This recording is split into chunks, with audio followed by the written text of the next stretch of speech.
Welcome to D6. This is professor Vinod Kumar. ఇవాళ బంద్ అంతా పూర్తిగా విజయవంతమైంది. కంప్లీట్గా ఇవాళ యూనివర్సిటీసు, కాలేజీలు, స్కూల్స్ అన్నీ బంద్ అయిపోయినాయి. అంతేకాకుండా ఇవాళ బంద్ అనేది ఎంత అద్భుతంగా జరుగుతుందంటే ఎంత అద్భుతం. బట్ తర్వాత ఏంటి, బంద్ తర్వాత ఏంటి కార్యాచరణ?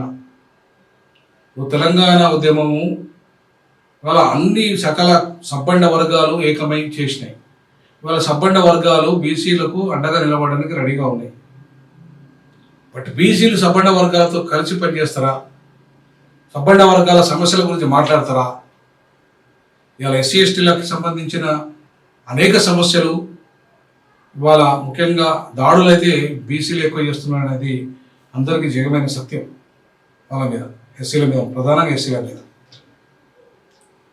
ఇవాళ 42% వాటాలు ఇవాళ మీరు ముస్లిమ్స్కి 5% కంటే 4% కంటే మించొద్దని అంటున్నారు.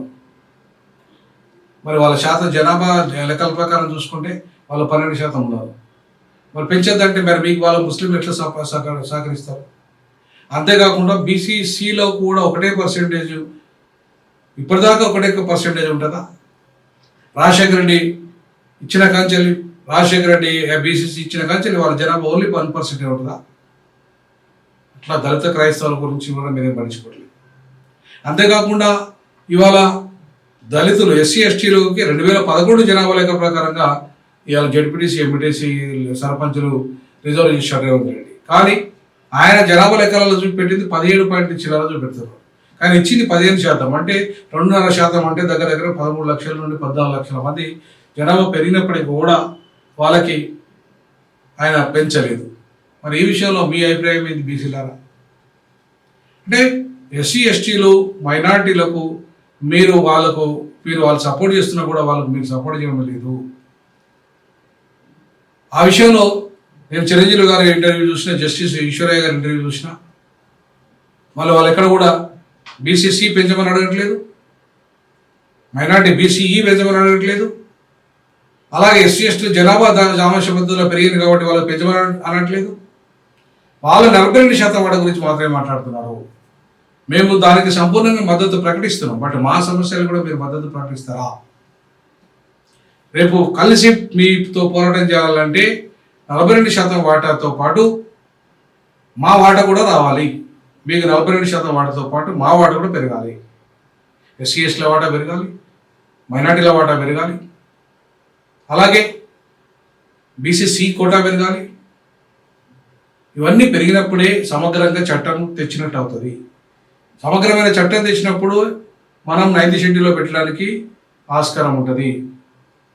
సో దీని మీద ఇవాళ దేశవ్యాప్తంగా కొట్లాట జరగాలి. ఇది కేవలం రాష్ట్ర సమస్య మాత్రమే కాదు.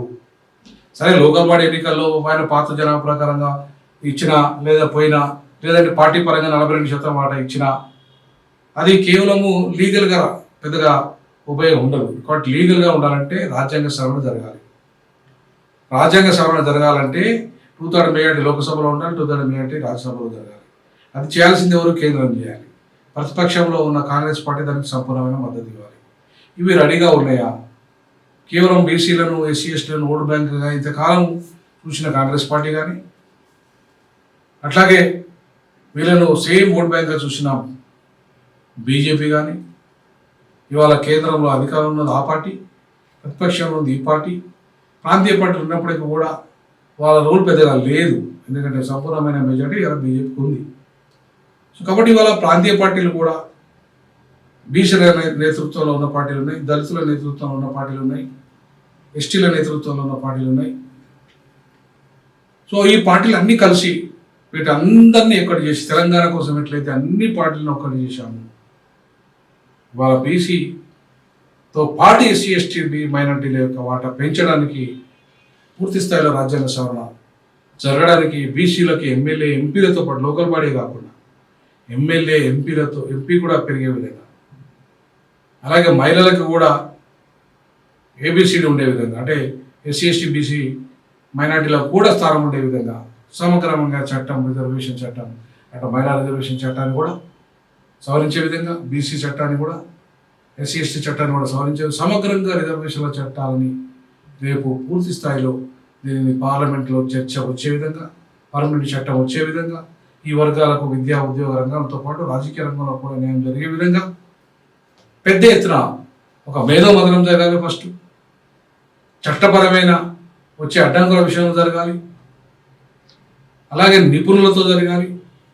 అంతేకాకుండా సమగ్రమైన రిజర్వేషన్ల చట్టాన్ని రేపు కేంద్రం రూపొందించే విధంగా వాళ్ళు జనగణనతో పాటు కులగణన చేస్తూ అంటున్నారు. కాబట్టి ఆ కులగణనలో అన్ని కులాలను సామాజిక ఆర్థిక రాజకీయ వెనుకబాటుతనాన్ని లెక్కలు తీసి సమగ్రమైన రిజర్వేషన్ల చట్టంతోనే ఇవాళ బీసీలకు న్యాయం జరుగుతుంది తప్ప బీసీలకు న్యాయము ఊరికే లోకల్ బాడీలు ఇచ్చినంత మాత్రం కూడా జరగదు.